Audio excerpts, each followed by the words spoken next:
Programa de hoje, o historiador, vereador por São Paulo e estudante de medicina, Fernando Holliday, o negro de estimação da direita, que vem lançar o seu livro, A Senzala Ideológica. Você sempre tem que ter algo de que você não abre mão, princípios que você não abre mão. O brabo Fernando Holliday. Olha só, Fernando Holliday. Fala, irmão, beleza? Você sabe que você é uma simpatia. Todo mundo gosta de você pra almoçar na Dirce. Ele é um cara gente boa, a gente já conhece muito tempo aqui. Fernandinho simpatia. O Fernando Holliday tem um livro que é A Senzala Ideológica. Esse livro está na Amazon. Como é que faz pra comprar o seu livro? Ó, lá na Amazon você encontra na Senzala Ideológica e também direto no site da editora, almedina.com.br. Também já tá lá entre os mais vendidos, graças a Deus. A Almedina é editora portuguesa, né? Isso, exatamente. Que legal. Bom, muito bom. E além disso, ele é um estudante de medicina. Pois então, temos aqui um futuro médico. De manhã eu tava estagiando na UBS, agora eu tô aqui, ó. Mas tô perdendo a aula de bioética. Em que ano? Coisa Tá vendo? feia. Eu tô no primeiro ano ainda, segundo semestre. Você já sabe o que você quer ser? O Dr. Holiday. Cara, eu penso em ser psiquiatra, mas aí às vezes eu fico meio que viajando em outras especialidades. Agora eu tô em medicina intensiva, gosto bastante. O Sam já é interessante. Não, que é de UTI. Mas olha só como combina. Psiquiatra e política é uma coisa que a gente tá vendo. O Sam já quer fazer pergunta. Já fica rico, já comprou 3 casas. Precisa de um medicamento pra turma. A turma tá muito eufórica, né? Você tá vendo aí. Uns calmantes. Zuzu, diga lá. Você Pode, me por favor. fazer uma pergunta Por do favor, livro, faço questão. do Holiday, antes da gente entrar na pauta. O Holiday, depois que você lançou o livro, e claro, você tem toda a tua pesquisa, todos os autores, a bibliografia, os ataques dessa senzala ideológica, dessa turma que considera você o capitão do mato, piorou? Ou teve uma galera que falou, pô, Holiday, eu li o livro Abriu meus olhos. Realmente você clareou as coisas pra mim. Cara, curiosamente, eu já encontrei umas 2 pessoas, assim, mas pessoas comuns, né? Nenhum influenciador, nem nada do gênero, que continuam discordando de mim, só que depois que leram o livro, eles falaram, nossa, eu nunca tinha pensado por esse lado, né? Eu nunca pensei como que a militância negra se transformou numa espécie de carrasco mesmo, perseguindo pessoas que pensam de forma diferente. E o mais interessante o título do livro, né, Senzala Ideológica, acaba sendo mais fácil de ser explicado porque a gente constantemente está tendo episódios desse tipo. Alguns meses atrás a gente teve o Hélio Negão lá no Congresso Nacional, sendo chamado de Capitão do Mato também, e mais recentemente você teve o caso da Jojo Todinho, que aí foi absolutamente estrondoso, né, porque ela era, ou ainda é, não sei, uma cantora muito ligada ao pessoal LGBT e tal. E aí, de repente, quando ela se posiciona como uma conservadora de direita, etc., as pessoas ficam chocadas. Como assim a Jojo Todinho, negra, se rendendo à direita e tal? Como se ela não pudesse pensar daquela forma. E como se tudo aquilo que ela construiu, a história dela, não valesse de nada, de repente, por conta das ideias políticas dela. Isso é um completo absurdo. E eu acho que o livro ele vai muito bem ao denunciar isso, ao expor isso, e acho que fica mais fácil compreender, olhando episódios como esse, de como a senzala ideológica, infelizmente, ainda existe. Né? E você pega o caso da Jojo Todinho, né, que a parte... O artista... Tem sempre lá que tem uma turma e você precisa fazer parte dessa turma. Sim. Às vezes é num apartamento, Se tocando entrosar. um violão, né? Com, olha que coisa. E se você não participa desse grupo, você é excluído. Então você tem que dar o discurso não que é o que você acredita, é o que a turma quer que você fale. Por isso que esse desabafo dela, independente da ideologia, mostra aí que tem muita hipocrisia. E a gente vê tanta coisa acontecer. Pô, vamos pegar a história da Amazônia. Fizeram a música da Amazônia. Salve, Amazônia. Pô, que puta papelão. E aí, que agora? Cadê os artistas nas queimadas? Pois Como é que você enxerga isso? Isso é bem bizarro, né? Porque a gente teve no governo anterior o máximo de queimadas que a gente chegou a ter na Mata Atlântica. Só para pegar a Mata Atlântica, foi cerca de 7 mil metros quadrados, um pouco mais de 7 mil metros quadrados. Isso, para a época, era um escândalo, né? E aí foi justamente nessa época que fizeram a música, Salve a Amazônia, não sei o quê. Campanha internacional, Macron se posicionando, o Brasil vai ser punido, etc. Temos que ir atrás e tal. Agora, nos últimos 2 anos, em 2 anos apenas, nós tivemos mais de 29 mil quilômetros na Mata Atlântica, sem considerar a Amazônia, de queimadas. Ou seja, é tipo assim, infinitamente muito mais queimadas, e esses artistas não se posicionam. E por que isso acontece? Eu acho que é o mesmo efeito que fez com que a Jojo Todinho, por exemplo, não se apresentasse como de direita ao longo de todos esses anos.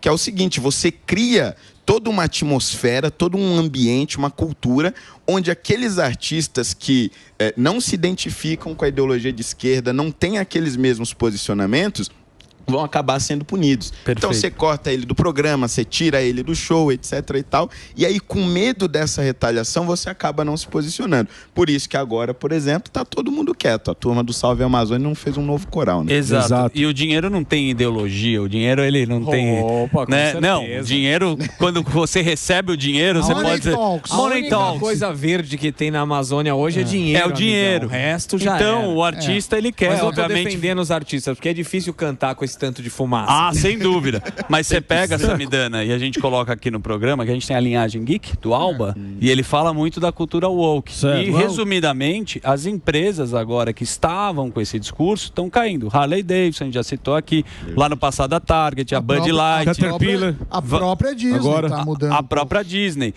No Brasil, também a gente vê que tem uma tendência da publicidade de abraçar, roubar a pauta. A pauta que é legal, eu vou falar porque eu quero aparecer bonito, não significa que eu vou entregar. Você acha que isso no Brasil também está mudando? A publicidade, ela está falando, pô, o povo não é bobo? Com certeza. Teve até um caso famoso aí de uns tempos atrás. Uma marca de cerveja X fez uma espécie de propaganda que era para tentar ser inclusiva, né? E lançou uma cerveja que vinha com arco-íris e tal, e fez um comercial lá com o pessoal, LGBT e tal, não sei o que, arco-íris, diversidade e tudo mais. Só que aquela marca de cerveja era consumida principalmente por caminhoneiros, que gostam de parecer machão. Lá dos Estados Unidos? Não sei o que, exatamente. Pode falar da Bud Light, sem problema. Ah, tá bom. Pode mandar pra gente se tiver aí. Exatamente. E aí, o que aconteceu? Eles tiveram uma crise enorme, porque eles absorveram a agenda, muito provavelmente porque contrataram ali um marqueteiro da agenda woke, etc.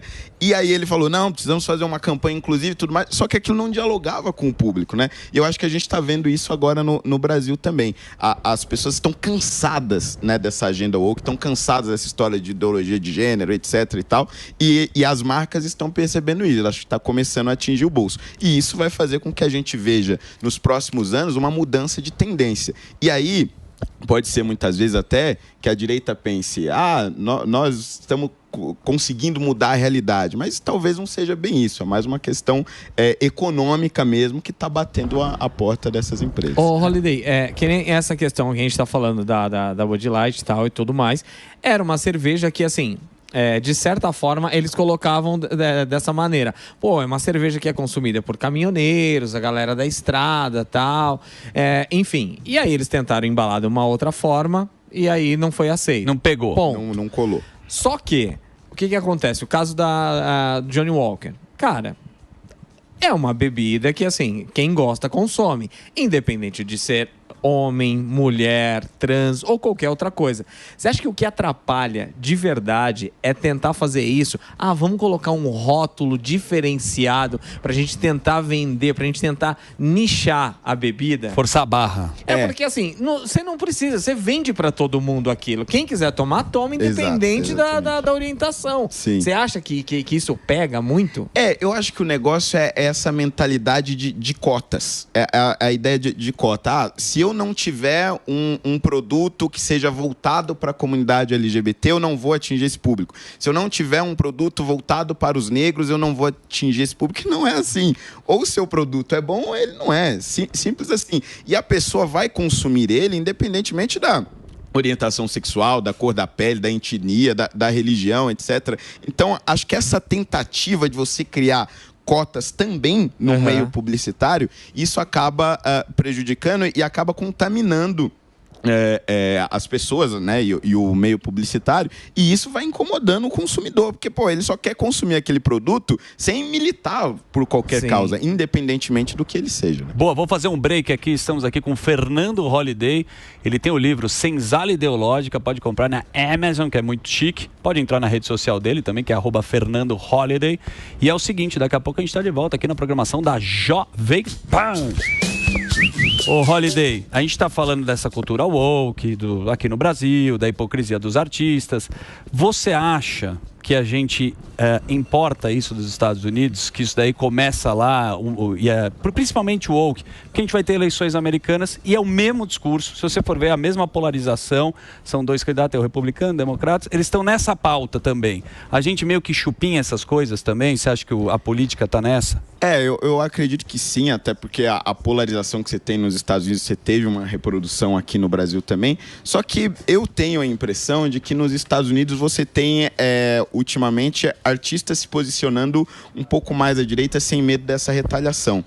Aqui no Brasil você ainda tem muito esse ambiente da retaliação, exceto no meio sertanejo. No meio sertanejo você tem diversos cantores que vão lá, se posicionam à direita ou à esquerda, etc. Você tem uma gama muito grande de espectros ideológicos. Mas você sai do meio sertanejo, você não tem muita variedade ainda. Você tem muitas pessoas de esquerda e cercadas por essa esquerda. Então, me parece que aqui no Brasil a gente ainda precisa ter uma classe artística um pouco mais amadurecida. Não só no sentido de ser independente politicamente, mas de realmente entender sobre política, né? Porque um dos grandes problemas que a gente tem é que os artistas, muitas vezes, eles se posicionam, se colocam em campanhas políticas, mas não sabe o que faz um senador, um deputado, a diferença do deputado estadual para o vereador, para o prefeito, etc. E isso acaba contaminando também as pessoas, que já não têm muito acesso à informação e acabam aí ficando dependentes desses artistas que também não entendem muito. Né? E essa questão dos artistas, a gente tem aqueles que realmente, assim, conhecem o político, concordam com as ideias, e a gente tem também aqueles que só ganham um cachezinho para fazer a coisa ali. Tem isso também. Tem essa diferença também, que são, na maioria das vezes, os que acabam se arrependendo aí pelo caminho, né? E no Brasil, você ainda tem muita coisa do artista dependente do dinheiro público. Eu, por exemplo, já fui muito contra a Lei Rouanet, etc. Hoje em dia, não tanto, assim, porque realmente no Brasil é difícil você fazer... Não, a Lei Rouanet é boa, não vem não. É muito difícil você fazer arte, cultura e tal, só com patrocínio privado. Diferente dos Estados Unidos, onde você tem já uma cultura de empresas privadas sempre patrocinando artistas. E aí você também ajuda a reforçar essa atmosfera do artista dependente do governo. Então, para além das questões ideológicas, você tem essa coisa do, putz, se eu apoiar o fulano, o ciclano ganha, eu fico sem dinheiro. Né? Então, é um ambiente bem complicado. Exatamente. Aliás, a gente estava falando justamente sobre esse assunto, que são as empresas privadas. A Netflix lá doou lá para os democratas. Sim, isso. Né? Então, eles 7 bilhões. Só que, no Brasil, né, Samidana, me parece que aqui o lobby, ele é uma coisa assim que... Não, o lobby aqui é crime. É crime. Só que crime. se você que é um homem que já circulou nos corredores da política, eu tenho uma empresa de ar-condicionado, falo, ô irmão, beleza, você me coloca lá em contato com alguém em Brasília, você coloca ar-condicionado em todos os lugares, racha com o cara e ninguém sabe que isso acontece. Verdade. Você já viu isso acontecer bastante, né, cara? Sim, sim. Inclusive, isso é bem comum, né? Você vê projetos de lei que muitas vezes são voltados para um determinado ramo. Por exemplo, na Câmara Municipal, a gente votou alguns anos atrás, não chegou a ser aprovado, né? Mas era um projeto que obrigava todos os condomínios da cidade de São Paulo a ter pelo menos 2 vagas com aquelas tomadas de carregar carro elétrico. Sim. Só que assim, você não tem tanto carro elétrico. Hoje você já não tem. E se não tiver ninguém com carro elétrico, você vai ser obrigado a ter a vaga com o negócio lá. Ou seja, me parecia muito óbvio que esse era um projeto direcionado. E aí você tem outras coisas interessantes, né? Por exemplo, na época dos aplicativos de transporte, que teve aquela disputa com taxistas e tudo mais, você teve as empresas de aplicativo, óbvio, defendendo o aplicativo e tal, e alguns vereadores, como eu, também defendendo esse direito. Aí passa alguns anos, essas mesmas empresas vieram pedir regulações mais rígidas para aplicativo de transporte. Por quê? Começou a surgir empresas menores Eles que não queriam estavam a entrando concorrência no dos mercado. pequenos. Aí falou, não, pela Malandrose. segurança do passageiro, nós precisamos criar essas A regulamentações. pequena não conseguia. Exatamente. E tudo isso na informalidade. É o lobby clássico, só que tudo isso na informalidade. Então, óbvio, se fosse regulamentado, pelo menos você teria um pouquinho mais de transparência nisso. Agora, Holiday, tem a questão que está nos noticiários, eu sei que você fala disso, dessa tensão. Israel começou com Gaza, Israel, Hezbollah, tem pessoas que estão sofrendo com isso, tem brasileiros que estão tentando, até pedindo extradição. Queria saber a sua visão e mais, o que dá para ser feito, assim, né? Qual que seria a melhor saída? Porque pela escalada, pode se transformar, já virou um conflito regional e pode escalar para uma guerra mundial. Pois é. A gente já teve, né, um enfrentamento intenso de Israel e Hezbollah ali no Líbano em 2006, que durou, se não me engano, uns 36 dias.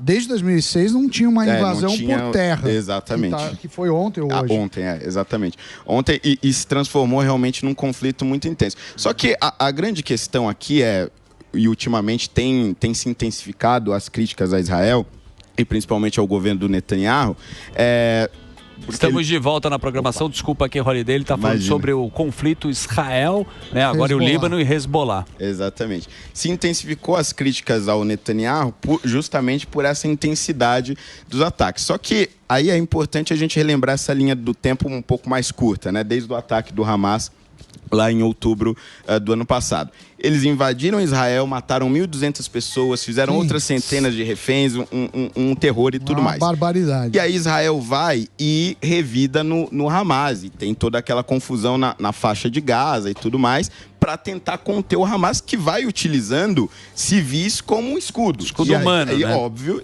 isso gera essa situação drástica de você ver inocentes morrendo, né? Pessoas que não têm nada a ver com a guerra. Quase prisioneiros do próprio Exatamente. grupo terrorista. Só que ao norte de Israel, você teve uma resposta do Hezbollah naquela também. época. Exatamente, Ao mesmo tempo. Jogou foguetes, porque Israel estava mais enfraquecido.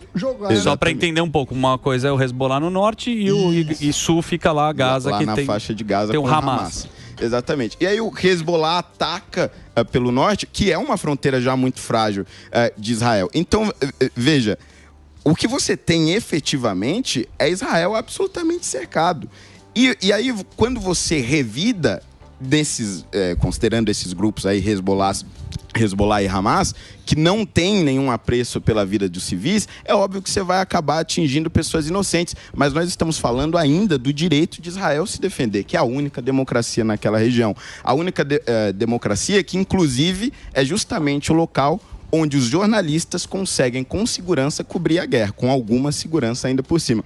Então, me parece que isso pode sim se intensificar, mas não me parece que Israel tenha outra escolha, porque ele está realmente cercado. Essa que é a grande questão. Tá, mas você quer que faça o quê, né? Que exatamente. Esperando ser destruído. E não me parece que nem Hezbollah e nem Hamas sentaria ali para fazer um acordo de paz com Israel nesse momento. E é o que você pontuou aqui, né, Holiday, que são as narrativas. O que acontece? Essa guerra, né, como você falou, o cara tá escudo humano, principalmente agora, tá lá no Líbano. As armas estão escondidas em casa de civis. Não tem o que fazer. O cara vai lá, tira de lá, o cara vai devolver. Exatamente. E é uma guerra, né? Lógico, morre muita gente, morre criança. É horroroso isso. Você acha que tem intenção de matar as pessoas? Não. Mas é o direito de se defender. Porque, na verdade, a maioria, os grupos terroristas não querem a existência de Israel. Isso que as pessoas têm a dificuldade até de verbalizar. Tá no estatuto. Tá no estatuto, né? Tanto Israel, Estados Unidos, lá são grupos terroristas. Inclusive, isso é um negócio interessante de dizer, né? Tanto o Hamas quanto o Hezbollah, quando os defensores desses grupos falam sobre eles, falam como se fossem grupos que nasceram para defender as vítimas de Israel, digamos assim. Só que escondem a outra parte, que são os ataques terroristas. O Hamas, claro, já tem vários exemplos, mas o Hezbollah, desde a década de 80, vem fazendo ataques terroristas, inclusive a comunidades judaicas fora de Israel, né? Teve em Londres em 86, se não me engano, teve na Argentina também na década de 90. Então, assim, são grupos terroristas, né? Não são grupos que têm algum tipo de ética ou limite moral. E essa escalada da guerra, a pergunta agora nesse momento, pela tensão que está, sabe quem o Irã financia, né, esses grupos, né? A gente sabe que vem de lá, e aí tem um conflito dos Estados Unidos, você pode ter uma escala maior na guerra. O que você acha? Você acha que isso aí vai pegar pro... Me parece que tem graus de escala, né?